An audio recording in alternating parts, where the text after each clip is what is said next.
ঝগড়া ছোটোখাটো তর্ক বিতর্কের মাধ্যমে এর শুরু হলেও কখনো কখনো অনেক লম্বা সময় রয়ে যায় সংসারে অশান্তি।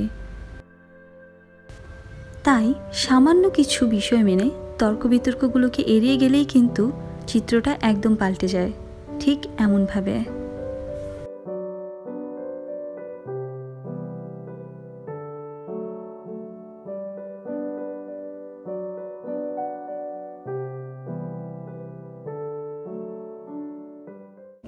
ঝগড়া কোন সম্পর্কে না হয়?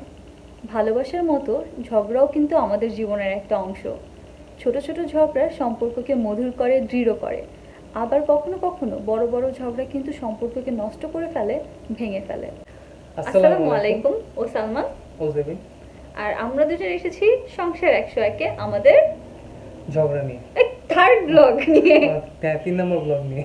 অলরেডি নিশ্চয়ই আপনারা আমাদের আজকের ব্লগের টপিক জেনে গিয়েছেন। ঝগড়া খালি ছিল ঝগড়া। আজকের টপিক ঝগড়া না মোটেও, আজকের টপিক হচ্ছে কিভাবে ঝগড়াকে আমরা সলভ করব। ইয়েস, যেটা তুমি করতে পারো না। তুমি করতে পারো। আপনাদের সাথে এর আগে একটা মজার জিনিস শেয়ার করি।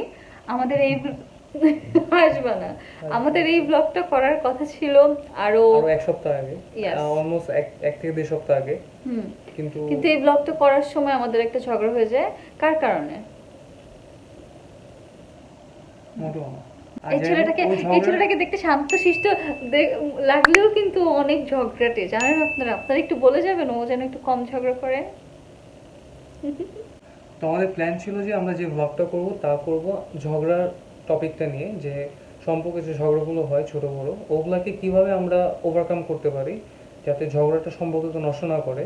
কিন্তু এই ব্লগ করতে যেয়ে আমাদের মধ্যে একটা বিশাল বড় ঝগড়া লাগে, যা 1 সপ্তাহের উপরে স্টে ছিল, অলমোস্ট 1 সপ্তাহের মতো ছিল, যার জন্য আমরা প্রায় 1.5 সপ্তাহের মতো হবে আমরা কোনো ভিডিও করতে পারিনি, আমরা ভিডিও দিইও নাই।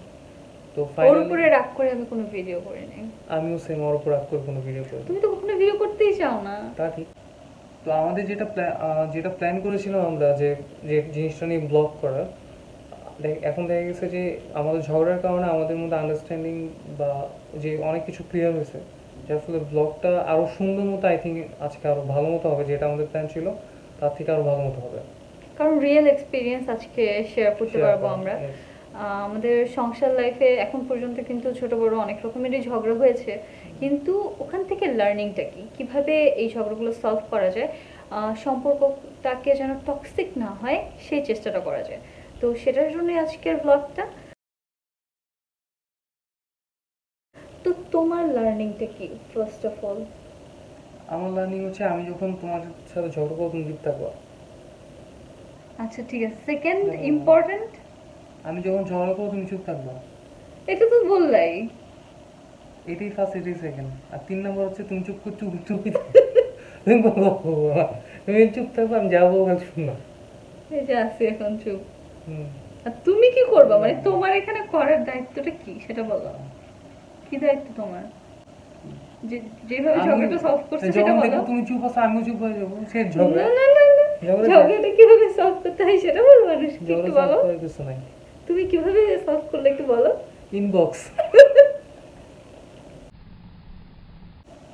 বলো বলো বলো বলো, লজ্জা কিসের? বলো। ঝগড়া সলভ করার সবচেয়ে বড় অস্ত্র হচ্ছে সরি। সরি বলতে শিখতে হবে। যাও শিখছে, এটা দুইজনকে শিখতে হবে, একজনকে না। হ্যাঁ, যার ভুল থেকে সে শিখবে। যার ভুল থেকে, তোমার ভুল না থাকলে তুমি জীবনে সরি বলো না। এটা না থাকলে তো বলবি না, না থাকলে তো বলবি না। যেসব ভাইয়েরা আছে তাদেরকে বলবো ঠিক আছে, এটা মেয়েদের একটা কমন স্বভাব, ঠিক আছে? মানে সরি বলতে চাই না, যতই ভুল করো ঠিক আছে, তাও সরি বলবো না, ঠিক আছে? এখন কি করার, এখন আমাদের তো চালাইতে হবে নাকি, কিছু করার নেই, ঠিক আছে? কতদিন? আচ্ছা যাই হোক, সরি তো বলবা। কি সরি বলবো? বলছো তো। আচ্ছা ভাই, ও সরি বলছে, এখন ঢং করতেছে আপনাদের সাথে। সরি বলা এইসব কথা বলে লাভ নেই। কিভাবে সরি বলতে হয় বলবো না, বলতে মানা করছে তাই আমি বলবো না। আপনারা আপনাদের ওয়েতে সরি গুলো বলবেন, নিজেদের একটা সরি বলার ওয়ে বের করেন, দেখবেন যে ঝগড়া অনেকখানি সলভ হয়ে যাবে। এরপরে যেটা বলবো, ঝগড়া যখন হয় তখন একটা টপিক থেকে আরেক টপিকে না যাওয়া উচিত। কারণ আপনি যখন এক টপিকে ঝগড়া লাগবে, ওটা নিয়ে যদি আপনারা দুজন তর্ক বিতর্ক করতে থাকেন, ওর মাঝখানে অনেককে অনেক রকমের টপিক নিয়ে আসে, এবং এতে কিন্তু মনে হয় যে আগুনের মধ্যে আরেকটু কেরোসিন ঢেলে দিতেছে। সো ওই জিনিসটা করা যাবে না। যেই টপিকে আপনারা মানে আর্গিউ করতে থাকবেন, বেটার চুপ থাকেন। আর যদি না পারেন ওই টপিকটাতেই থাকেন, মানে ওখানে খুব লাউড না হয়ে, খুব অ্যাগ্রেসিভ না হয়ে জাস্ট ওটা নিয়ে ডিসকাস করেন। স্পেশালি সবচেয়ে বাজে জিনিসটা হচ্ছে পাস টানা শুরু করে, যেটা অ্যাকচুয়ালি উচিত না। কারণ অনেক সময় দেখা গেছে যে আমরা পাস্টার অনেক ভুলভাল থাকে, অনেক কিছু থাকে, অনেক ত্রুটি থাকে, ওগুলোকে ওভারকাম করেই কিন্তু একটা সম্পর্ক ক্রিয়েট হয়। কিন্তু দেখা যায় যে এমন সময় মাঝে মাঝে ঝগড়াটা এমন পর্যায়ে চলে যায় যে তখন অতীতগুলো টানা হয়, যেটা ঝগড়াটারে আরও স্ট্রং করে। তো আই থিঙ্ক এই জিনিসটা অবশ্যই করবেন না।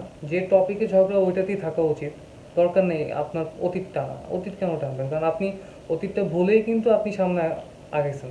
ঝগড়া হবে টুকটাক, ঝগড়া আবার না হইলে ভালো লাগবে না। দেখবেন যে এক মাস একদম ঝগড়া ছাড়া হাসি খুশি আছেন, ভালো লাগবে না। ঠিক আছে, একটু দরকার আছে ঝগড়া। মাঝে মাঝে যদি দেখেন যে এক মাস খুব হ্যাপি আছেন, তো ঝগড়া হইতেছে, একটু ইচ্ছা করে ঝগড়া করবেন, না না না না, হালকা দুষ্টামি করে। না, আমার ভালো লাগে না ঝগড়া করতে। এই দেখছেন ঝগড়াটা ছেলে। যদি এমন হয় you are right, I mean যেই বিষয়ে আর্গুমেন্ট হচ্ছে সেখানে আপনি রাইট, তারপর আপনি কি করবেন? তারপরেও আপনি চুপ থাকবেন। চুপ থাকাটাই হচ্ছে সবচেয়ে বড় অস্ত্র। কারণ যে ধরেন অপোজিট পার্সনটা যখন ঝগড়া করতে থাকবে বা তর্ক করতে থাকবে, আপনি যদি চুপ থাকেন, একটা টাইম পর সে নিজেও টায়ার্ড হয়ে যাবে। ইভেন ধরেন যখন এই ব্যাপার স্যাপারগুলো একটু কমে যাবে, লাইক একটা রাত পার হয়ে গেল, পরদিন সকালে কিন্তু যে মানুষটা আর্গুমেন্ট করছে সে নিজেই একটু গিলটি ফিল করবে যে কালকে সে উল্টাপাল্টা কত কিছু বলছে, বাট আপনি রাইট ছিলেন, আপনি তারপরও বেশি কিছু বলেন নাই, চুপ ছিলেন। এতে কিন্তু আপনার প্লাস পয়েন্ট, আপনি এখানে জিতে গেছেন। সো এই জিনিসটা করতে হবে। ইনশর্ট, চুপ থাকা মানে হচ্ছে ঝগড়াটাকে লাইন আপ হওয়া। অনেক সময় আপনিও চুপ নেই, আপনিও কথা বলতেছেন, ঝগড়া করতেছেন, এবং সেও আরও এগ্রেসিভ হয়ে যাচ্ছে। দেখা গেছে যে যদি চুপ থাকেন, তখন একটা মানুষ চিল্লাতে চিল্লাতে একটা সময় যে সেও একদম চুপ হয়ে যাবে।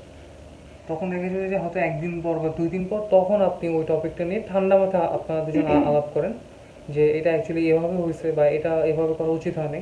তখন দেখবেন যে মানুষটা ঝগড়া করছে সেই মানুষটাও তখন চিন্তা করবে যে হ্যাঁ অ্যাকচুয়ালি তার ভুল ছিল। তো এভাবে করে কিন্তু দেখবেন যে খুব সুন্দরভাবে সলভ হয়ে যাচ্ছে। কিন্তু এটা যদি আপনি ঝগড়াটাকে এক পর্যায়ে টানতে টানতে অনেক দূর নিয়ে যান, তাহলে দেখবেন যে এটা চলতে চলতে মাসখানেক মানে গড়ায় যাবে আপনাদের ঝগড়া আর শেষ হবে না। ঝগড়ায় আপনি যদি ভুল থাকেন, ধরেন আপনি ঝগড়া কোনোভাবে স্টার্ট করে ফেলছেন এবং আপনার সাডেনলি মাথায় আসলো যে আসলে আপনি খুব উল্টাপাল্টা বলতেছেন বা উল্টাপাল্টা চিল্লাচিল্লি করতেছেন, তো ওই সময় নিজে একটু পিছিয়ে যান, সরি বলে দিন বা এটাকে স্কিপ করে ফেলার ট্রাই করেন।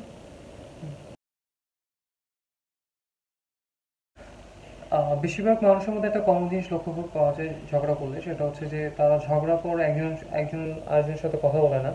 সেটা 2-3 দিন, সপ্তাহখানেক পার হয়ে যায়, কিন্তু কেউ কারোর সাথে কথা বলে না। তো এই জিনিসটা অনেক খারাপ, এই জিনিসটা না করা উচিত। আপনার যতই ঝগড়া হোক যাই হোক, আপনি অ্যাটলিস্ট নর্মাল কমিউনিকেশনটা রাখবেন।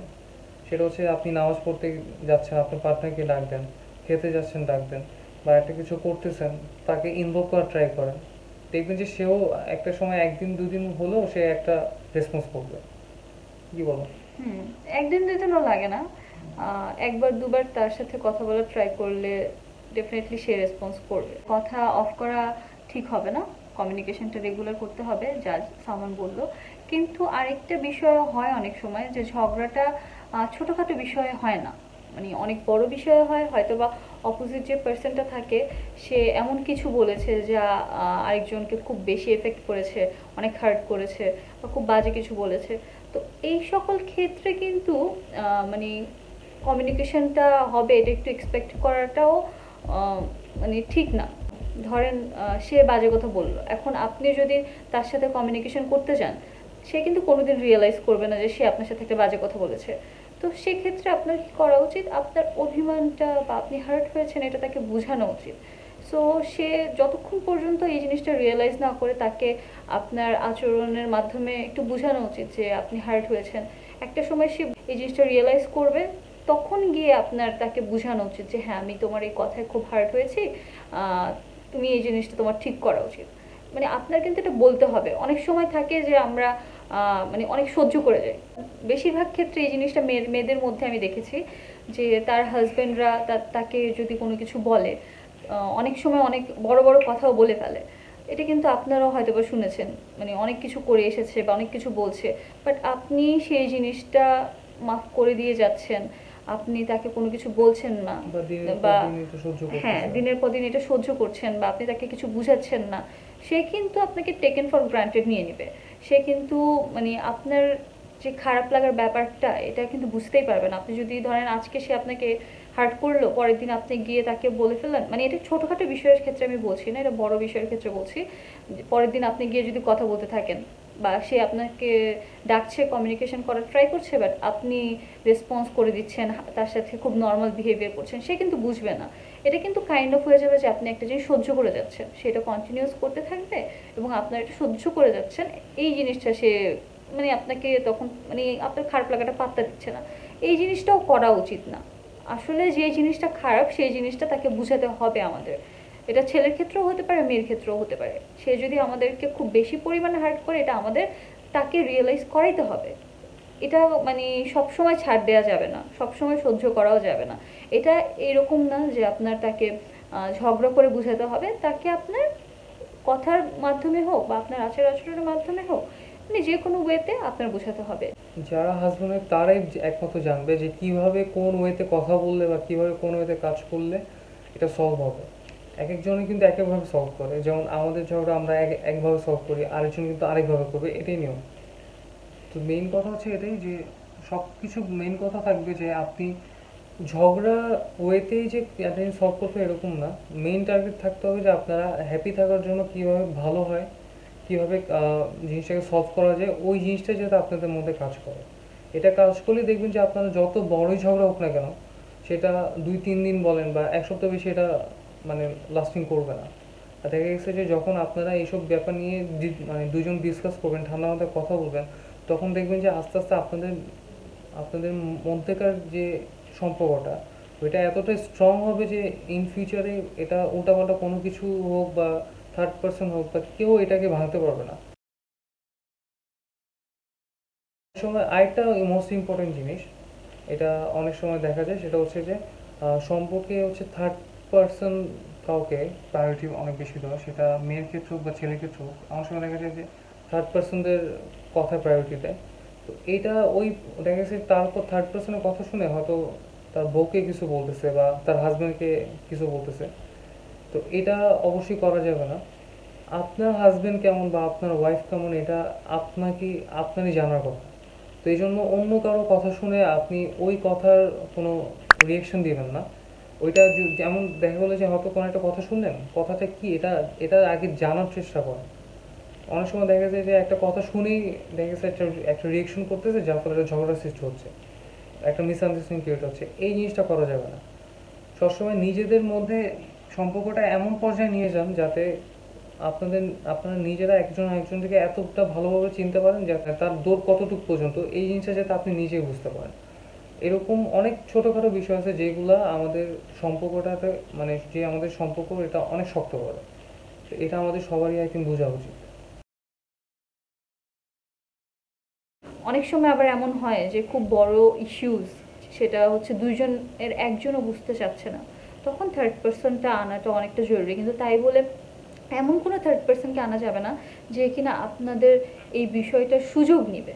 তো সেক্ষেত্রে হতে পারে আপনার ফ্যামিলির কোনো মানে মুরব্বী না, মুরব্বীর আগে ধরেন আপনার ফ্রেন্ডলি রিলেশন আছে কেউ একজন, মানে যাকে আপনারা দুজনই মানেন, খুব একটা মুরব্বী না, মানে কিছুটা সিনিয়র, দুজনই আপনারা তার কথা মানেন, এমন একজনের সাথে শেয়ার করতে পারেন, বা এমন একটা ফ্রেন্ডের সাথে শেয়ার করতে পারেন যে কখনো আপনাদের দুজনের মানে পক্ষ না, নিরপেক্ষভাবে কথা বলবে, এরকম মানুষের সাথে শেয়ার করতে পারেন। কিন্তু অন্যান্য সবার কাছে শেয়ার করে বেড়াবেন না, কারণ তারা কিন্তু আপনাদের এই ব্যাপারটার সুযোগ নেবে। সো ওইটাও ওয়াইজলি চিন্তা করতে হবে যে কার সাথে আপনারা ব্যাপারটা শেয়ার করলে আপনাদের দুইজনের জন্য ভালো হবে। ঝগড়া যেহেতু আমরা জানি হবেই, আমরা যদি ঝগড়া একটা রুল রেখে দিই যে যখন ঝগড়া হবে এটা করা যাবে না, নিজেদের ভালোর জন্য, তাহলে কিন্তু ঝগড়াগুলো কাইন্ড অফ খুব খারাপ খারাপ দিকেও যায় না। যেমন ঝগড়ায় তুই করে বলা যাবে না, এটা অনেক সময় হয়। যেমন আমরা দুজন ফ্রেন্ড, আমরা দুজন নর্মালি হাসি ঠাট্টা অনেক সময় তুই তুই করে বলতে থাকি, বাট এটা আমরা রুল করেছি যে আমরা দুজন ঝগড়ার সময় তুই বলবো না। তারপরে নরমালি তুই বলাটা আর ঝগড়ার সময় তুই বলাটার মধ্যে আকাশ পাতাল ডিফারেন্স এটা থাকে, এটা ইনসাল্টিং লাগে, আসে।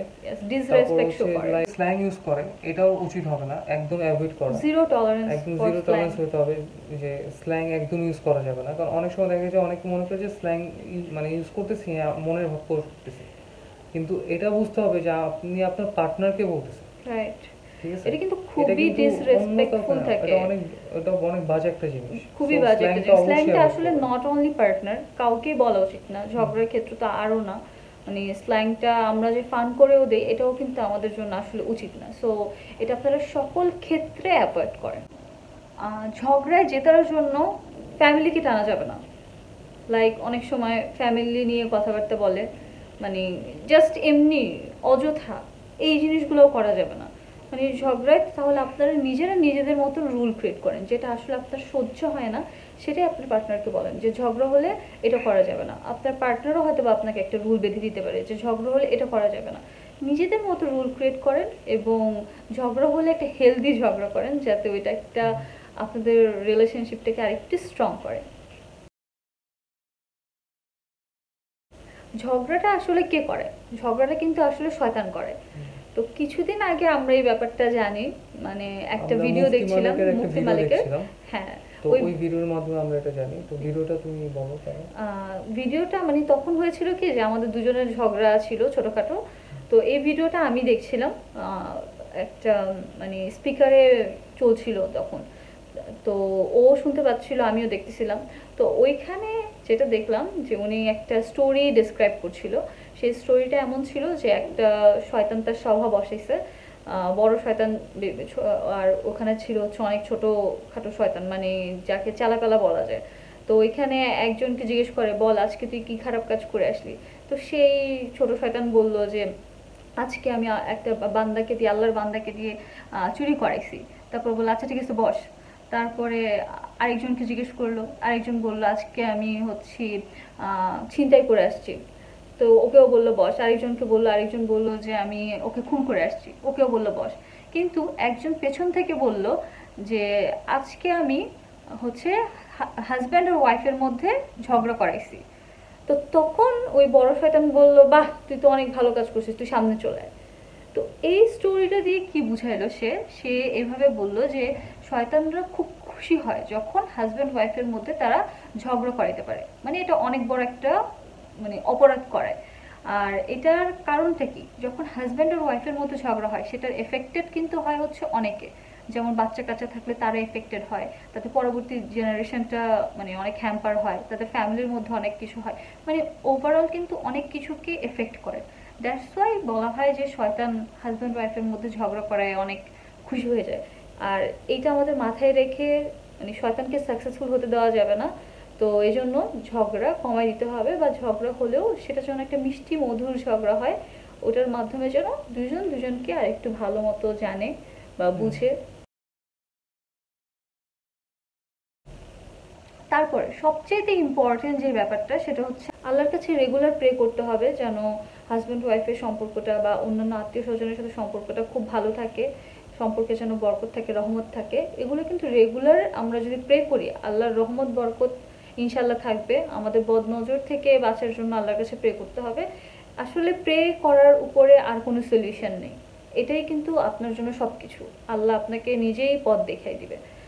আর আরেকটা যেটা, ঝগড়া লাগলে সরির কোনো বিকল্প নেই, সরি বলতে জানতে হবে, দুজনেরই সরি বলতে জানতে হবে। তুমি তো জেনে গেছো, আর কি। ও ও সরি বলতে জানে, এই জন্য আমাদের ঝগড়া একটু ঠিকঠাক হয়। সো আপনারাও যদি কেউ ঝগড়া করে থাকেন বা আপনাদের মধ্যেও ঝগড়া হয়, তাহলে সরি বলতে শিখে যান, তাহলে ইনশাল্লাহ সবকিছু সলভ হয়ে যাবে। ঝগড়া লাগার আগে যদি কিছু প্রিকশনস নেওয়া যায়, তাহলে তো ঝগড়াই লাগে না। দুজন মিলে আপনারা গেম খেলতে পারেন বা মুভি দেখতে পারেন, অথবা নিচে হাঁটতে চান বা এলাকার মধ্যে আপনার নিজস্ব এলাকায় যদি দুজন মিলে একটু হাঁটতে বেরোন, এতে আপনার শরীরও ভালো থাকবে। সবচেয়ে বড় কথা হলো যে দুজনের মধ্যে কথা বলেন, কথাটা অনেক ইম্পর্টেন্ট। যত বেশি কথা বলবেন, যত বেশি একজনের সাথে শেয়ার করবেন সব কিছু, দেখবেন যে আপনাদের মধ্যে সম্পর্কটা অন্যরকম হবে। তখন আর ঝগড়া ব্যাপারটা আসবেই না বা কাজই করবে না। তো এই জন্য টাইম দেওয়াটা অনেক বড় একটা ফ্যাক্ট। দিনে আর যাই করেন না কেন, একটা টাইম বের করুন যে টাইমটা আপনার পার্টনারকে আপনি দিবেন, তার সাথে কথা বলবেন, তার সাথে নিজের ফিলিংসগুলো শেয়ার করবেন, নিজের ফিউচার প্ল্যানগুলো করবেন, সব কিছু নিয়ে আলাপ করবেন। দেখবেন যে সম্পর্কটা অনেক ভালো হবে, অনেক স্ট্রং হবে, অনেক সুন্দর হবে, অনেক মধুর হবে। আজকের ব্লগটাও আবার অনেক বেশি বড় হয়ে গেল, কারণ আজকের ব্লগটা খুব ইম্পর্টেন্ট ছিল। ঝগড়া নিয়ে ব্লগ করার কারণ এটাই, কারণ ঝগড়ার কারণে অনেক সম্পর্ক নষ্ট হয়। সবচেয়ে খারাপ যে জিনিসটা সেটা হচ্ছে ঝগড়ার কারণে দুইটা ফ্যামিলি নষ্ট হয়ে যায় এবং অনেক সময় ডিভোর্সের দিকে চলে যায়। তো এটা অ্যাকচুয়ালি মোটেও ভালো কোনো জিনিস না। বর্তমানে ডিভোর্সের রেটটা কিন্তু অনেক বেশি। তো আর এগুলোর পিছিয়ে অবশ্যই ঝগড়া একটা অন্যতম কারণ।